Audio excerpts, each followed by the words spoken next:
Hi guys, Chris here, back with another video. So today I'm going to do a video on my personal opinions on why people fail when they go on the vegan diet. First of all though, I'll quickly show you what I'm going to eat tonight. So this is my meal tonight guys. So here I have about 1300 calories. I have 312 grams of carbs in total. And here I have rice with turmeric, sultanas, sugar snaps, sweet corn. I have parsnips, don't know if I've already mentioned that, and I've just got some bread here at the back. So there's about 1300 calories, got some salt on there for a little bit of flavour. Don't worry about adding salt to your diet, in my personal opinion, because on a vegan diet the amount of salt you get is very low, so you can sprinkle a little bit on there if you like. That's something that Dr. McDougall always says. And I'm just going to quickly smash this down. So why did people fall off the vegan bandwagon? I think a lot of people make a number of mistakes. I'd say the first one is this. So number one, people don't eat enough food. When people come from a high fat diet, it's very calorically dense. They tend to eat less, but when you come to a plant-based diet, if you try and eat the same volume of food, you'll get less calories, and what will happen is you'll find yourself getting hungry and starving, and that's when you go back to the animal products and the processed junk food. So as a vegan, what I would say is this: if you're just going vegan, you need to each meal eat till you feel full or you're no longer hungry. And what I would say is listen to your cravings. If you feel hungry, it simply means one thing: you are not eating enough food and you need to start eating more food. It's as simple as that. If you know what I say, you're going to make it harder for you and you're probably going to fall off the vegan bandwagon. If you listen to what I say, you're going to make the transition a lot easier, and within less than a month or so you'll get used to the volume of food. So for some of you who've been watching me now, you've probably got used to some of my videos, and you see some of the food I eat and the volume I eat. You see how much I eat. Don't be scared of eating. When you're on the plant-based vegan diet, you can eat just as many calories as a normal person and you'll weigh less than them, because it's the high fat animal products and the processed junk food that make people fat. People don't get fat on high carb plant-based vegan diets. There's only one food group which has a healthy BMI, and that is vegans. Vegans on average as a group have a BMI of about 23. No other food group has that. So the ideal BMI range is about 20-25. So vegetarians, there's something about like 25.4, 25.9, and meat eaters are higher than that. So never be scared of carbs. They don't make you fat. Never be scared of eating calories, and never try and restrict your calories on a vegan diet. As a rough ballpark, let's say you're a woman, I'd say bare minimum 2000 calories, and if you're a fella, you're looking at about 2500 calories. That's what you want to aim for. Now then, because you're making the transition, this is what I would recommend to you: use chronometer.com. So that's CRONOMETER.com. And I got the idea off Julian Ryder, and as a type 1 diabetic, I've been using it for, let me see, 13 months now, so a year and a month exactly. And I've been using that to log all my own food, and it's absolutely great. So what you do is you weigh all the food out that you're going to eat, or instead of weighing your food, what you'll do is you'll tell them how many you're having. So what you can do is you can select 7 small bananas or 5 apples or whatever, rather than have to weigh it. And what you can do is throughout the day, if you log your food, your water, etc., at the end of each day you can analyze what you've done. So if you see your calories are really low, like 1600 calories, straight away something should click in your head and you need to start eating more food. Likewise, if you see yourself getting deficient in any certain vitamins or minerals, that will highlight that to you. So tip number 1 again, never undereat. Make sure you're eating enough food. If you feel hungry, listen to that and act on it. Eat more food. Second reason why, in my personal opinion, why people might fall off the vegan bandwagon, not having a backup plan. So when you're a meat eater, you're a normal person, your choices are so much larger compared to that of, say, a vegan. You can go to McDonald's, Wendy's, Burger King, KFC, whatever, and you can eat whatever you want. When you're on a vegan lifestyle, it is a bit more restrictive, and what you need to do is, and I've discussed this before, you need to buy your food ahead of time. So you can't just run out of food and then expect to go to the supermarket and just find bananas there perfectly ripe. Doesn't always work that way. Now then, for some of you who are, let's say, in the US and have a Whole Foods, I'm not too sure what the Whole Foods experience is like, but perhaps that is like that. But from what I see online from a lot of other vegans, it isn't the case, and it's not my personal experience. So what you want to do is you want to look at what foods you have and ask yourself this: when will my food run out? So if you see that your food is going to run out in, let's say, 4 days from now, then in 2 days from now, that should be your prompt for you to go to the supermarket, so that 2 days later, when you do run out of food, you have ripe food, ripe bananas or whatever there ahead of time.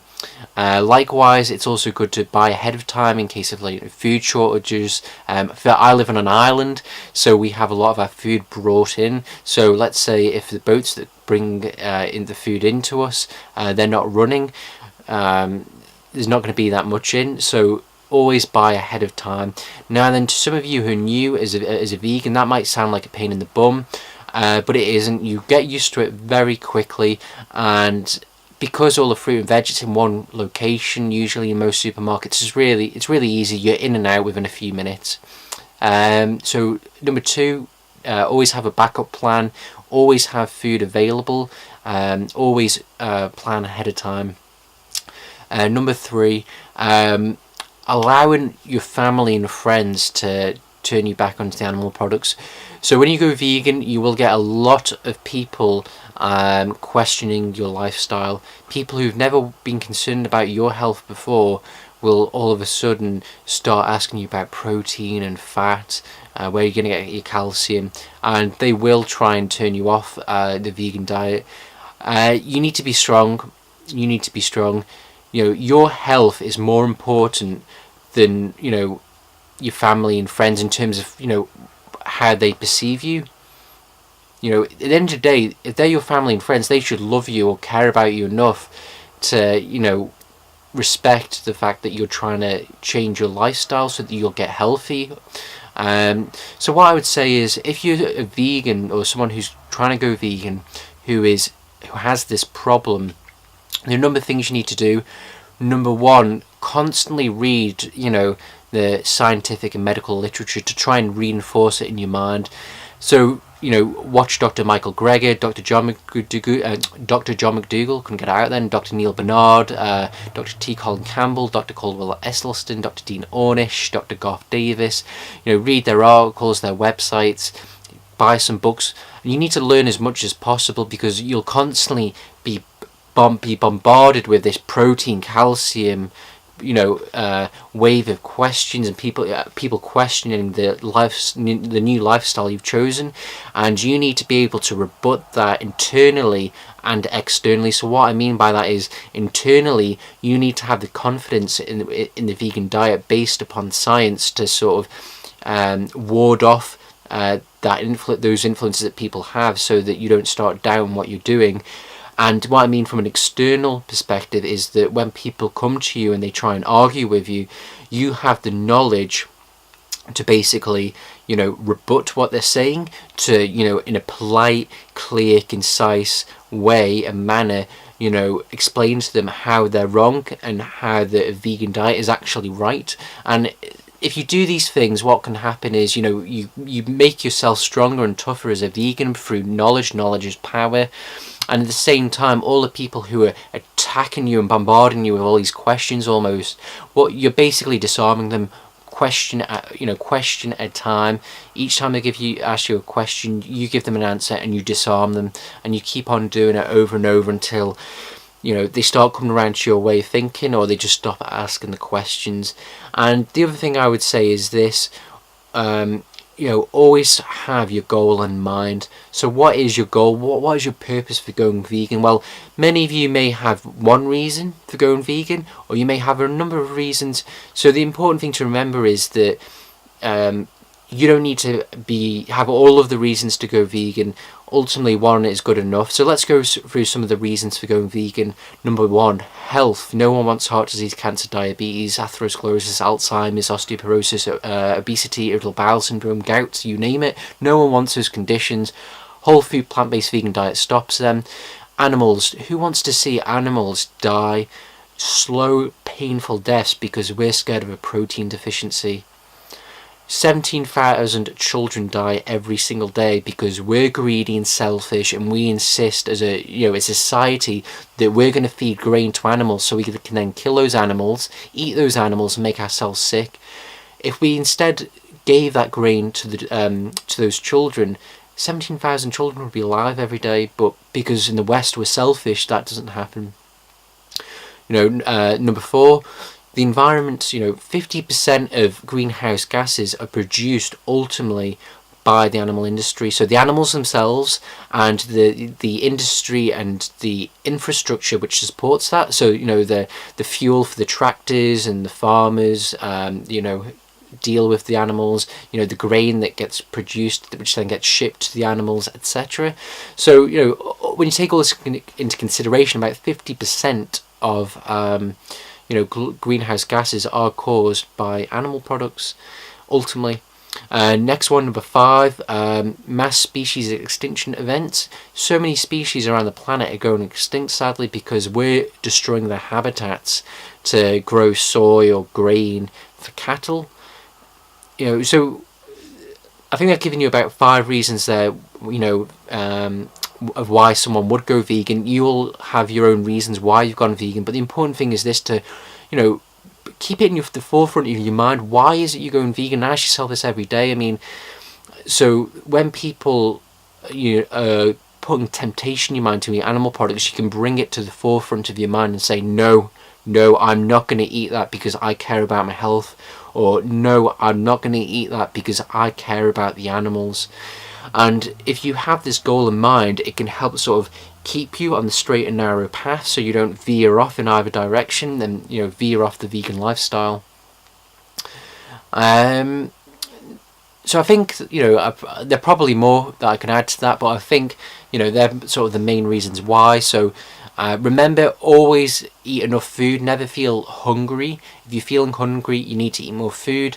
Remember, never allow your family and friends to get you down, get inside your head and manipulate you off the vegan diet. Stay strong for yourself, for them, for the animals, for the 17,000 children who die every day. Be strong.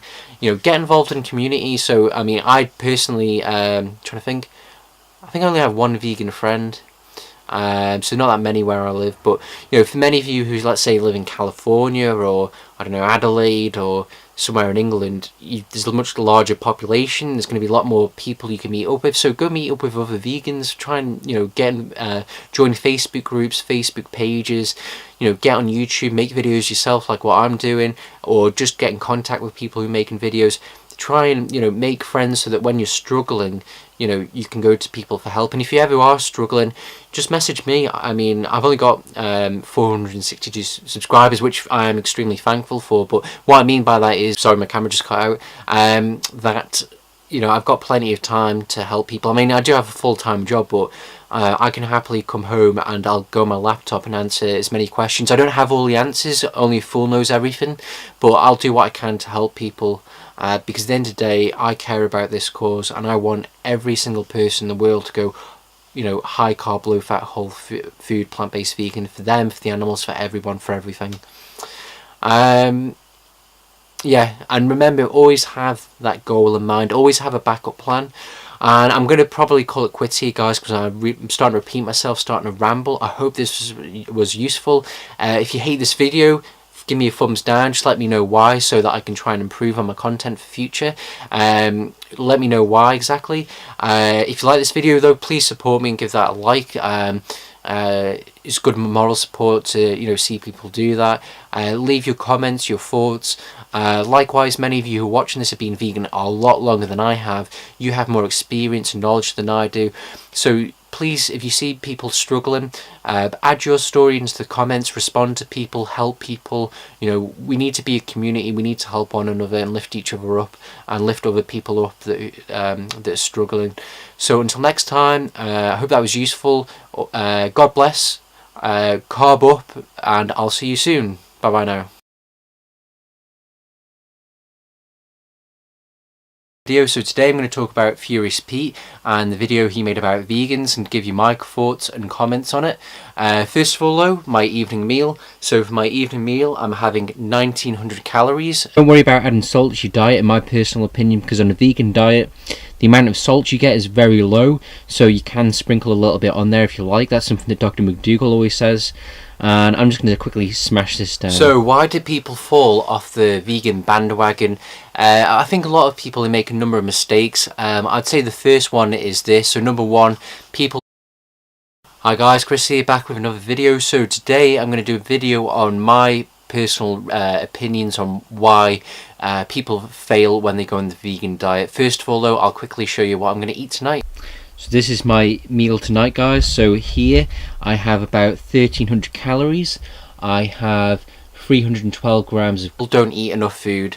When people come from a high fat diet, it's very calorically dense,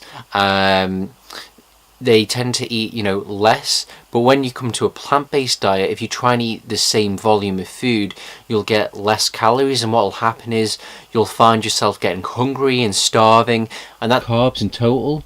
And here I have rice with turmeric, sultanas, sugar snaps, sweet corn. I have parsnips, don't know if I've already mentioned that, and I've just got some bread here at the back. So there's about 1300 calories, got some salt on there for a little bit of flavour. That's when you go back to the animal products and the processed junk food. So as a vegan, what I would say is this: if you're just going vegan, you need to, each meal, eat till you feel full or you're no longer hungry. And what I would say is listen to your cravings. If you feel hungry, it simply means one thing: you are not eating enough food